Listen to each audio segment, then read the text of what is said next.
तर चला, लग्न तर करून आलो तर आम्ही पुण्यामध्ये. नंतर घरी आल्यावर ना सगळे कपडे वगैरे धुवून घेतले. त्याच्यानंतर ताई वगैरे लग्न करून त्याच दिवशी पुण्यामध्ये आलेले, कारण इकडे 2 दिवस राहून त्यांना गावी जायचं होतं. म्हणून मस्तपैकी आम्ही ना चकुलीच्या रूमकडे गेलो होतो दुपारच्या वेळेस. तिने मुरमुरे बनवले होते.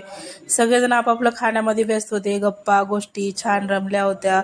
माझी भाऊजी ताई वगैरे सगळे बसलेलं होतं. फक्त माझे भाऊ नव्हते, भाऊ होते गावाकडे.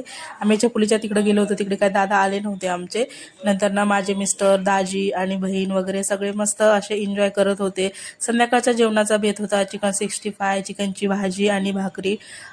हा सगळा मेनू होता. बाहेर जेंट्स लोकांची टीम ना मस्त क्रिकेट बघत बसली होती. भाकरीचा कार्यक्रम ना माझ्याकडे होता. मी भाकरी बनवून घेतले आणि चकुलीने बाकी सगळं नॉनव्हेजचं स्वयंपाक केलं. मी का नॉनव्हेज खात नाही, म्हणून ना माझ्यासाठी मसाला भातच बनवलं होतं. मी आणि अजून एक बारकी ताई दोघीसाठी मसाला भात बनवला होता.